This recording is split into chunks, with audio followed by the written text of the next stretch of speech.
Hello again, everyone, and welcome to another edition of MRN Out Loud, presented by Money Lion, and also brought to you by Hercules Tires. I'm Woody Kane. Got a couple of very interesting guests on the show for you this week. The first up is Winston Kelly, the executive director of the Nascar Hall of Fame, to discuss the new format for inducting 3 new members instead of 5 and how virtual voting might become a reality depending on our stay-at-home status when the committee decides who's in, as well as new education programming the Hall is offering each week to parents teaching their kids at home free of charge. It's called Spark, and Winston gets us up to speed on it. Then later, Fox Sports and Sirius XM NASCAR radio analyst Larry McReynolds will be along, telling us to remember why the whole iRacing phenomenon came to be in the first place in light of some recent self-inflicted driver-related controversy. 2 longtime observers and participants of our sport offering some perspective on this week's MRN Out Loud.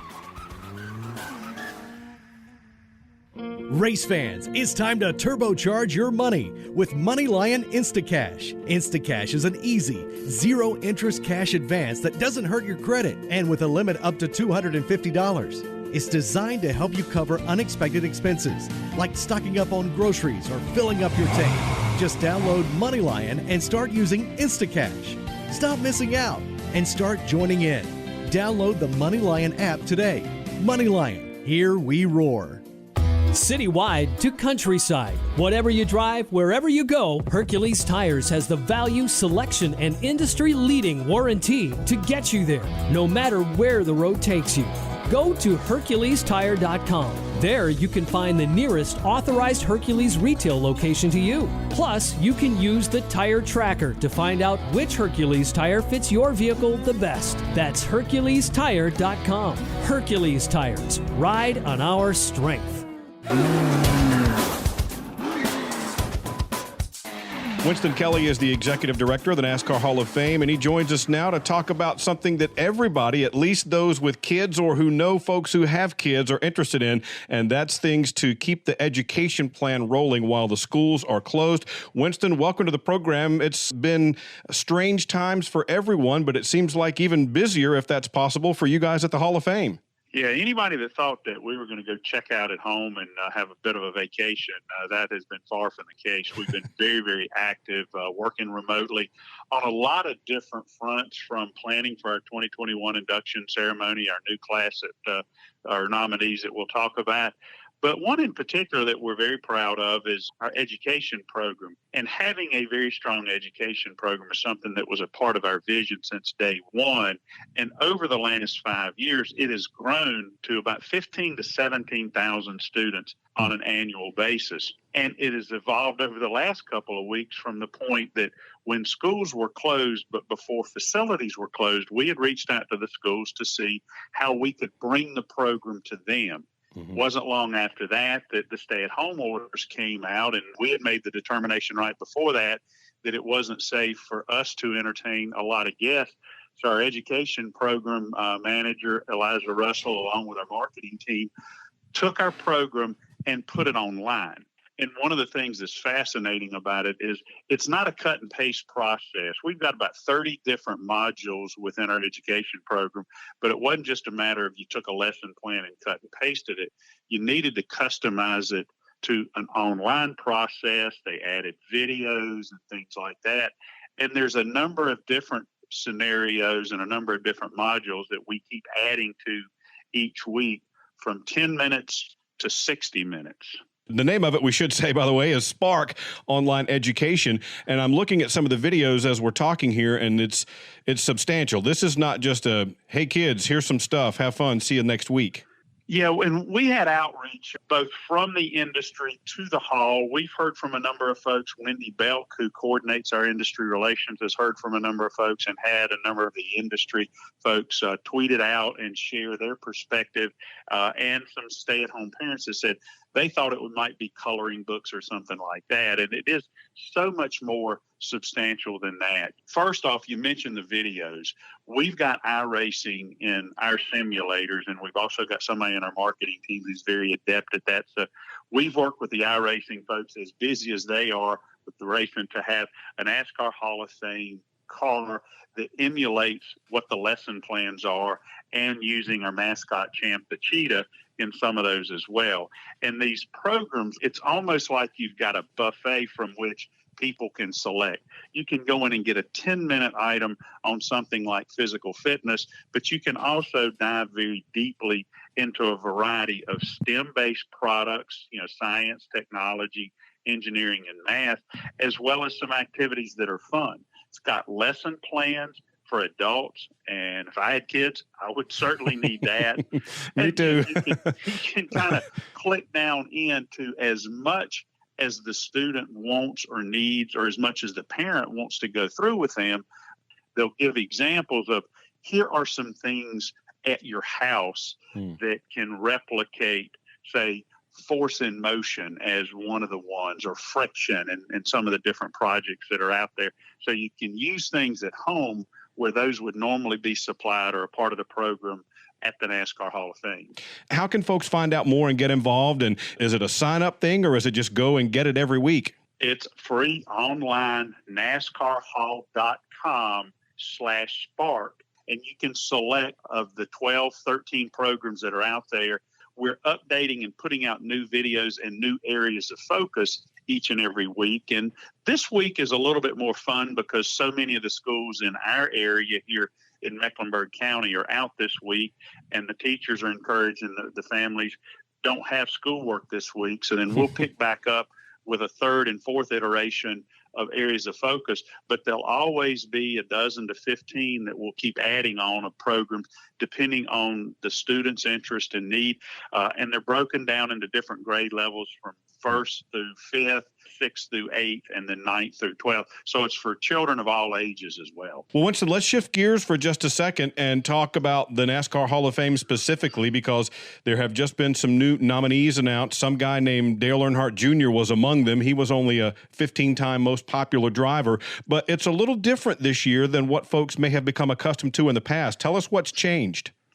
Well, we changed this. NASCAR actually developed the process initially. I say that to give them credit because I love the process. And we had always anticipated evolving to fewer inductees and having a focus on the pioneers. And working with NASCAR now seemed like the perfect time to make sure that we maintain those incredibly high levels of enshrinement that we've had and be sure that that continues for the foreseeable future.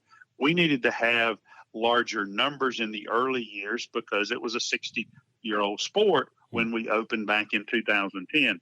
So the new process includes two different nominating committees to develop two different ballots.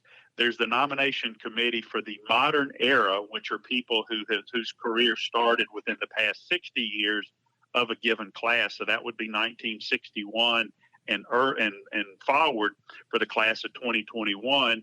And then there is an honors committee that selects the nominees for the Pioneers ballot. And that honors committee is new, made up of predominantly living NASCAR Hall of Famers, living Landmark Award winners, and living Squire Hall Award winners. And there's 5 people selected for the Pioneers ballot and 10 members selected for the modern era ballot, and those 15 were announced last week. The fan vote is still very much a part of this process, and that is online at NASCAR.com and NASCARHall.com. And fans can, just like the voting panel will determine later on this year, select 2 members from the modern era and 1 member from the Pioneer ballot for a total of 3 inductees in the beginning with the class of 2021. Still a lot of worthy names that are on the bigger list, but the new ones this year caught a lot of folks' attention, especially in the modern category with Dale Earnhardt Jr. that we mentioned. Also Carl Edwards, who walked away from the sport at the height of his career, and then Jeff Burton, who's still doing TV work now after his driving career. And you couldn't ask for better ambassadors than those 3 guys who would definitely promote and carry forward the sport. Well, and the other thing that's consistent is anytime we announce nominees, and I think this is the case for any sport, you've always got those, yeah, they got it right, or I'm glad to see this person on there. And then somebody that they may have an affinity toward I wish they would have gotten on, but that's good constructive dialogue and debate. And, the three that you mentioned that are new nominees, being Jeff Burton, won 21 times in the Cup Series, including a Southern 500 and a couple of Coke 600s, but also a 27-time Xfinity Series winner. And as you said, just a tremendous ambassador for the sport long before he went into the television work, often referred to as the mayor in the garage area. Dale Earnhardt Jr., people talk about his 15-time most popular driver. I don't think that's why he got nominated. I think that certainly doesn't hurt, but he won 26 times in the Cup Series, and there's a number of inductees who even don't have championships at the Cup level, like a Fred Lorenzen, that have less wins than he does. And he's got 24 Xfinity Series wins, 2-time Xfinity Series champion, and 2 Daytona 500 wins. So he is certainly worthy on the track, and there is nobody more of an ambassador and cares more about the history of the sport than Dale Earnhardt Jr. And Carl Edwards' stats speak for themselves. An Xfinity championship, 38 wins in that division, 28 in the Cup Series, and as you said, left at the height of his career, but his choice certainly would not be held against him. On the Pioneer side, just a couple of great stories there among the new names that we're talking about. Banjo Matthews, I'm old enough to remember when you could ask somebody what kind of car they had at the racetrack, and they'd say, oh, it's a Banjo. And then Jake Elder. Now, folks who are a little bit younger than you and I may not remember the nickname Suitcase Jake, but tell us about both of those guys, if you will. Well, the other thing I'd like to mention, Woody, is we had the vote of the honors committee after everybody went into lockdown, and it was a virtual vote. And think about these Hall of Famers who may not be the ones that you think is the most technologically adept. Some had a little bit of help from friends, but, we had the Bobby Allisons, the Ned Jarretts, Ken Squires, along with Jeff Gordon, Tony Stewart, Ray Evernham, and just the array of NASCAR Hall of Famers on this virtual video/conference call discussing and debating, a Darrell Waltrip who worked with many of these guys who drove Banjo Matthews cars, weighing in. And this was probably a harder decision because we had 8 people that carried over from the previous ballot that became eligible for the Pioneer ballot. So all of them were not going to be on. And with Suitcase Jake, a 3-time NASCAR Cup Series champion, the 67 Daytona 500 with Mario Andretti, a couple of Southern 500s, 43 Cup wins, and the mentor to so many people. And like you said with Banjo, if you didn't have a Banjo car in the mid-70s to mid-80s, you just weren't going to run up front. That's the truth. Won more than 250 Cup races.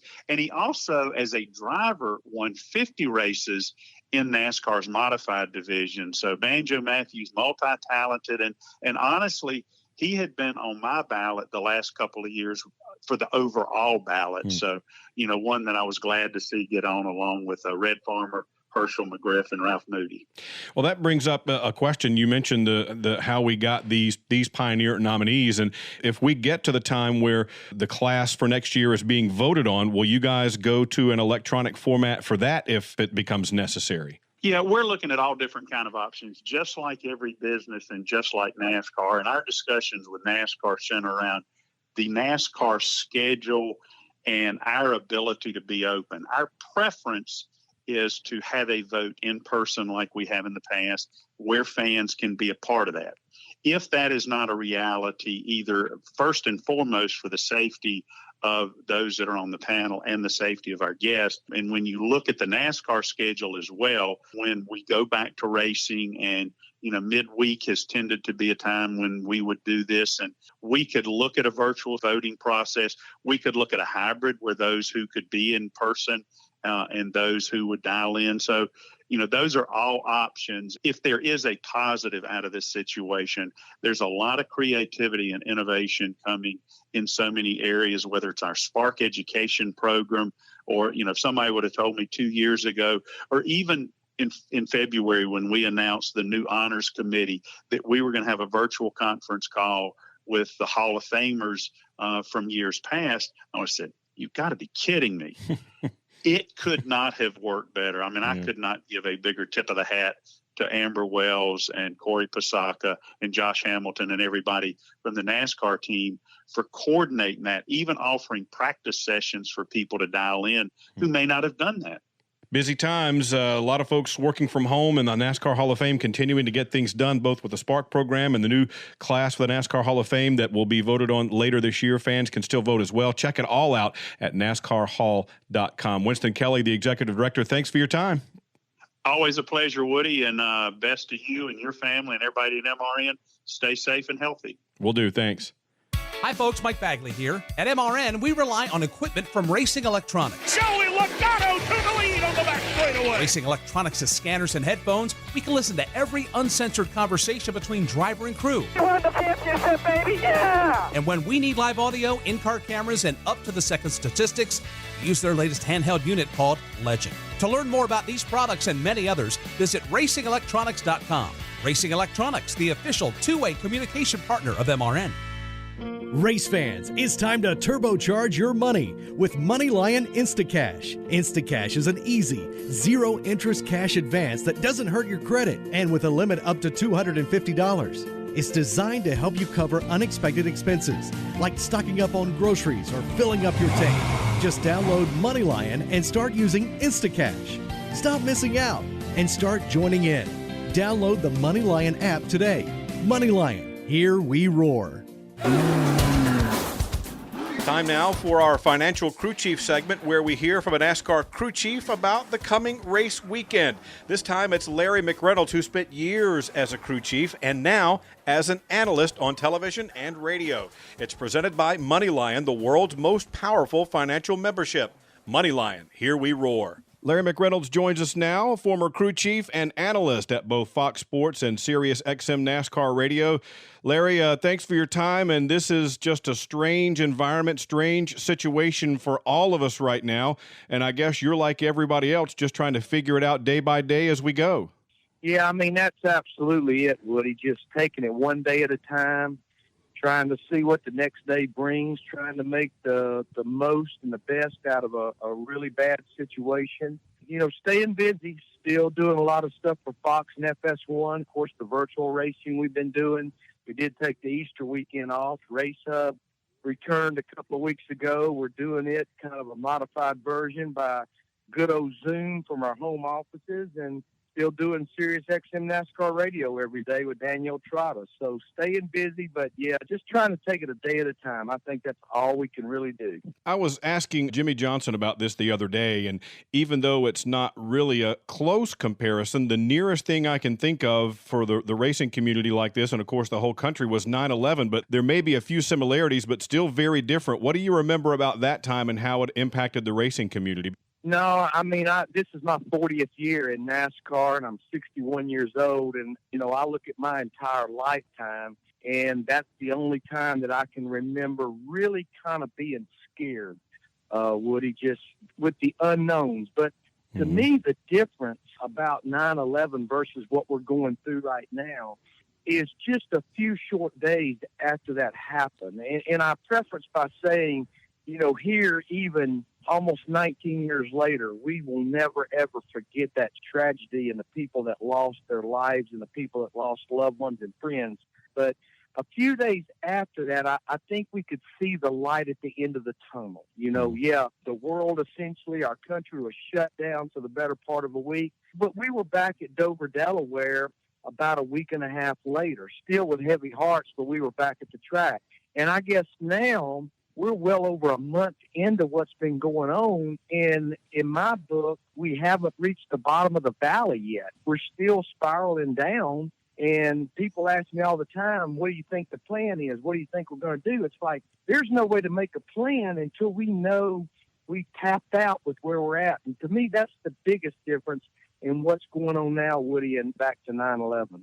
Just give us an idea of what some of the challenges are of trying to go ahead and get all 36 races in, which is the goal, and preserve that 10-race playoff format. It's going to take some midweek races, maybe some doubleheaders, a lot of things that have been talked about, but now are sort of forced upon us. Yeah, and there's so many people that have to be a part of signing off how we go about this. Obviously, NASCAR guiding the ship. You've got the tracks. You've got the race teams. You've got the broadcast partners with Fox in the first part and NBC in the second part. You've got SiriusXM NASCAR Radio, MRN, PRN. And, we need to remember our fans, too. The math says it's going to have to be a very aggressive, unique schedule. But the one good thing that could come out of this, Woody, there's a lot of things that's being talked about, whether it's doubleheaders, whether it's midweek races, primetime midweek, that we've talked about for several years. Well, this is not the reason we want to be forced into doing these things, but we may do them and we may get a measuring stick how they actually work out. So, we may have to run a few events even without some fans, which I would hate to do. But the good thing is we would be back at the track. We would be racing. It would be on radio and broadcast television. I know it would be very weird to be there without fans, but I think that beats just not racing at all. And let's get this thing back to the track and back going. You mentioned earlier iRacing and the Fox broadcast of those. Were you surprised at how strongly people reacted to that? Because I think it's averaging more than a million viewers per weekend. I think people were kind of hungry for something live and something fresh, but I don't think anybody expected it to be as popular as it has been. Did you? It probably did catch me off guard a little bit. When we did our very first one, and we only covered it on FS1 the first weekend from the virtual Homestead Miami Speedway, we had over 900,000 viewers. But I think about it, we were the only game in town. Mm-hmm. Everything else was replays and re-airs of older baseball, football, basketball games, hockey, what have you. We were the only game in town that I guess was really carrying a live event. But to me, the eye-opening number from that first weekend, Woody, of those 900,000, about 20 to 25% of those households had not tuned into a single NASCAR event in 2020, which, remember, would include the 2020 Daytona 500. So it's almost like we are creating new fans as we do this, as we go along, that might come back and enjoy our sport when we're back in the real world. And then, to have over 1 million viewers as we carried it on Fox and FS1 the following week at Texas, the following week at Bristol. We're going to be back at the virtual Richmond track this Sunday, 1 p.m. Eastern on Fox and FS1, and we'll continue to follow the NASCAR Cup schedule until we're truly back at the track. Another interesting thing, too, Larry, is it's been not without pitfalls and some of the same things that we would see at the track. You have Timmy Hill with a bump and run. You have Bubba Wallace dropping out. You have Kyle Larson now with a comment there in one of the feeds, and I think that's kind of surprising as well. That's certainly been something that's come out of this deal is sponsors. As Dale Earnhardt Jr. said last week, we are actually giving our sponsor just a little bit of notoriety and putting it out there when they would be getting nothing right now. But I don't want us to lose sight of why we started doing this, why my bosses at Fox and FS1 decided to air it, to have fun, to give our fans and the people of this country and this world maybe an hour and a half to 2 hour distraction on Sunday afternoon that takes their mind off what's going on right now in this country and in this world. As I've said, we're not forgetting about people and turning our back on the people that's really been affected by this COVID-19, the people that's been unemployed. But if we can just have a little enjoyment and a little bit of fun on a Sunday afternoon, I just don't want us to lose sight of that.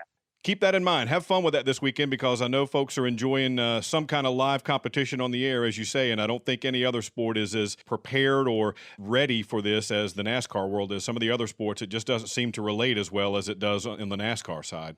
Well, I'm proud of my bosses at Fox and FS1. They could have easily rolled over and just said, we're just going to play old races on Sunday afternoon, but they come up with a way to do this. They have really kept their fingers on us about we're not going to take our eye off the most important thing, and that's the well-being of you guys and girls that are doing this. We do it with a very small skeleton crew, about 10 or 12 people. We go to the studio here in Charlotte. They have us all separated, most of us in separate rooms. Mike and Jeff's in a room together, but they're separated probably by 13, 14 feet. So our bosses have said that's still the most important thing, but let's see if we can make this happen, and we're going to keep on doing it until we're back at the track. Absolutely. It's been a lot of fun. Well, Larry, we appreciate your time, and good luck with being as busy as we want to be right now, because I think everybody is a little bit busier than they should. We really appreciate your time, Larry. No, we appreciate it. We just continue to pray for our country, for this world, and as my wife's mom always said, this too shall pass, and I strongly believe we will be back, and we're going to be stronger.